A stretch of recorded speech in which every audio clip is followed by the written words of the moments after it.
What's good, G Life? It's your boy MC Shadow back at you with another video. Make sure you guys like, comment, subscribe, check out the playlist. The playlist on top where I have my videos. The folders makes the video you're looking for a lot easier. Whether it's just the G series reactions, all that, the no folders. That way you don't have to keep scrolling.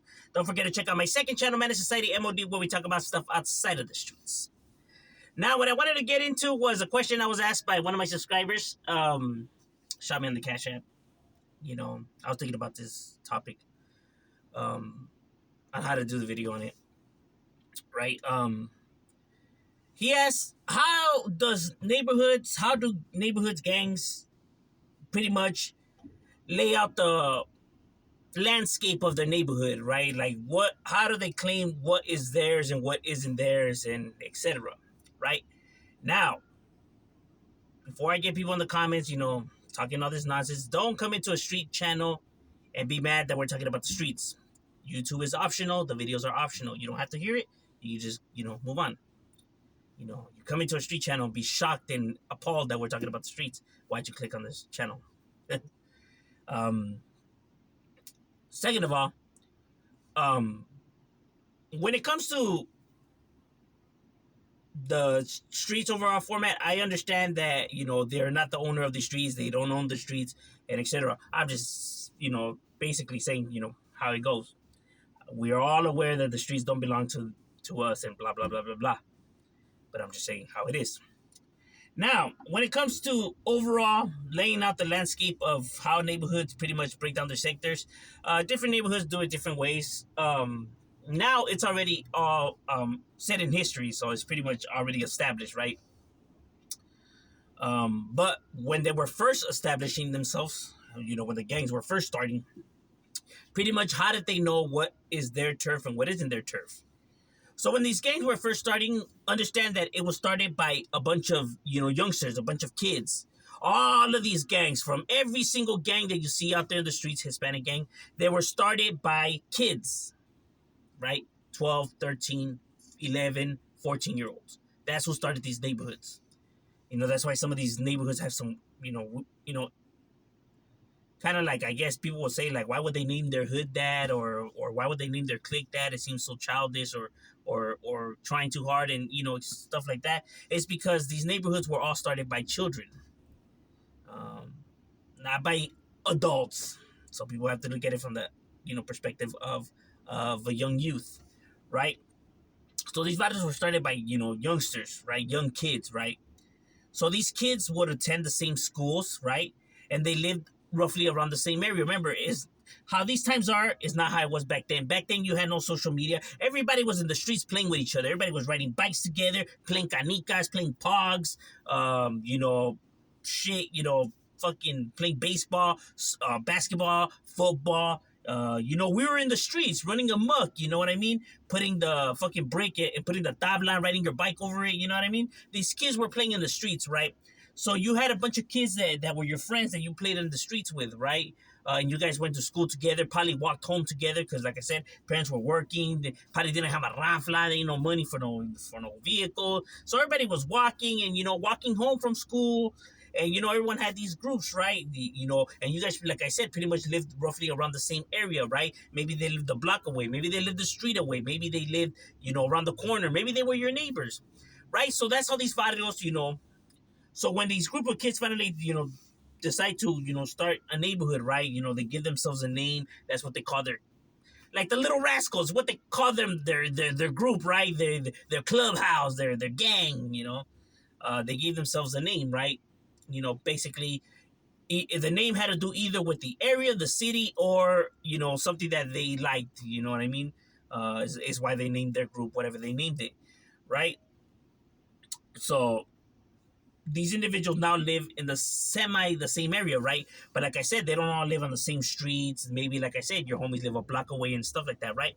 Okay, so now you guys create a group for yourselves. You give yourselves a name and everything like that. So now your homie lives about like 2 streets down, or your homie lives around the corner, or your homie lives about a block away. So you guys walk to go see if he's home, if he's gonna come outside and play. And like I said, because you guys were young kids, right? So because all of this is just a game to them. So you're walking, you're walking to his house and walking back, to where you guys kick it at and stuff like that.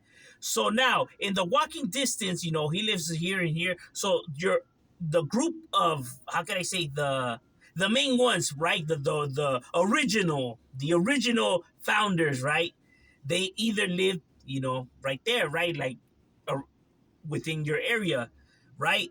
And you guys would walk to go get them, or and walk back and walk home from school. So now the route that you guys would take and where they live and everything in the middle is now what you consider your neighborhood, right? Because you guys walk these streets every single day. You guys play in these streets every day. You play, while you're walking back to the spot, or walking him home, or walking, home from school. So that path that you would take, whatever, literally becomes your neighborhood, right? Because it's the streets that you're always at, the streets in which you're always playing in, and walking, maybe walking to 7-Eleven, walking to the liquor store, walking to, your mom maybe sends you on an errand to the grocery store right there. So, like I said, everything was walking or on a bike, right? So that path that you guys will take literally is what becomes your block, right? Because that's the area in which you guys are always hanging out in, and always patrolling and strolling, right? And walk home, walk homie home, or walk back. And so that path that you guys will take literally, is what becomes your home. It's what you recognize, it's what you know.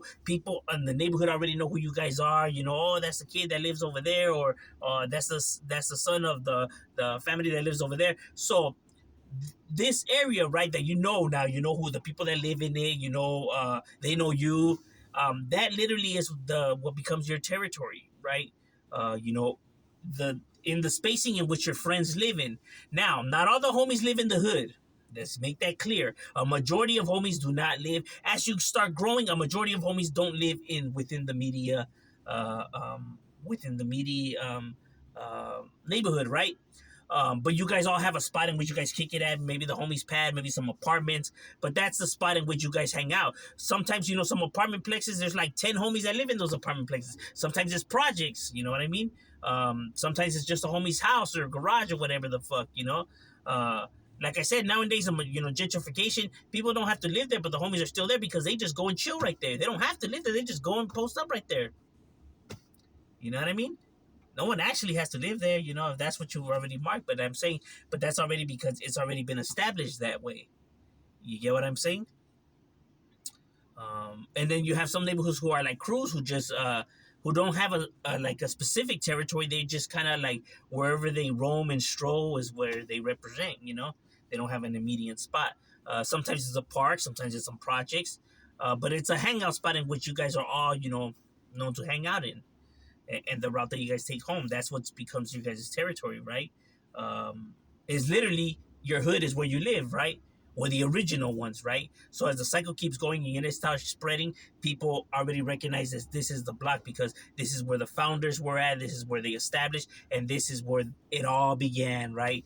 So they just keep the cycle going, right? It's more because it's projects or apartments. So old families move out, new families move in, and those homies get in, and the cycle keeps going and going and going. What creates it? Poverty, right? Because back then there was only certain sections in which Black and Mexicans were allowed to live, or buy land, or buy a home, or even own property. Back then, you didn't have the option to live wherever you wanted to, or buy property wherever you wanted to, or buy a home, or even how can I say, own a business wherever you wanted to. That's not how it worked. You pretty much were you know segregated to certain areas, right?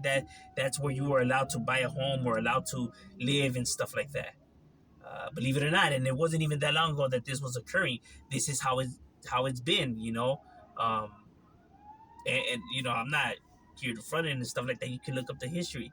Raza and blacks were only allowed to live in certain areas, right? So now you have, um, now you're putting in just one single area, right? One area, you're putting all the families who are pretty much in the struggle, right? Who don't have the financial means, who be struggling, maybe on welfare, who have a rough time, right? Now you're putting them all in the same area, right? Forcing them to live all in the same area. And now you're getting a lot of families who are stressed, who have to work a lot, who are worried about bills and everything like that. So now people are stressed out. What happens when people are stressed out? You have short tempers, right? So you have now an area in which people are broke, short-tempered, frustrated, and all of that, right? So that creates bad habits, right? People drink to release their pain. Some people do drugs and stuff like that, right? And now these kids are growing up and seeing all the madness, and now they grow up becoming this little chaotic themselves, or neglected because their families are always at work where no one is there to watch the kid. So the kid's pretty much just roaming around. Um, so the cycle keeps going, right? Because you get those old families now move out, and new families move in who are now in the struggle and who have now the same, you know, dynamics to them. So the cycle just keeps going and going and going because these people created the problem that way. You know what I mean? Chaos, problems, and all that brings revenue, bro. Who are you gonna look for to help? Who's the salvation? Huh? The government ain't stupid, my boy. Come on now. They know what they're doing. They know the games they play. Hey, it's nothing but the truth, bro. Problem creates revenue for them, bro. You really think that these people want to fix all these problems? Stop the crime, stop the drug flow and everything like that? I mean, there's a reason why, when they do, sting operations and stuff like that, instead of busting the guys who they already know who are coming in with the drugs, they rather them wait for them to get the cash, and now the drugs are in the streets, and then bust them with the cash, right? Because that's, what really matters to them. The Now the drugs are already in the streets, but at least they got the guys who put the drugs in the streets, even though now the drugs are in the streets, but they don't care. They got the guys, right?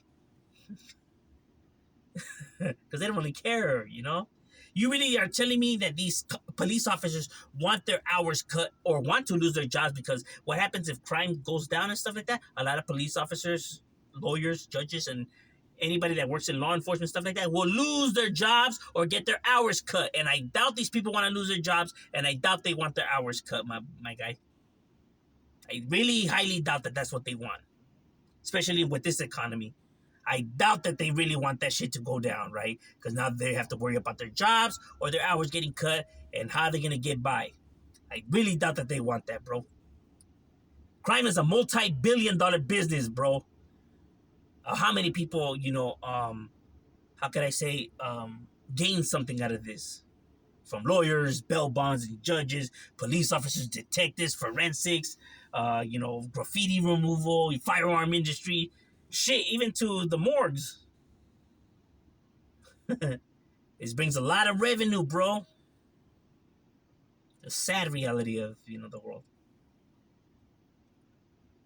You know, the gangs are merely just a crumb in this big old chaotic, meatloaf. But that's pretty much how they, pretty much break down their areas and why it's like that. What do you guys think? Leave it in the comments. Shadow. We out.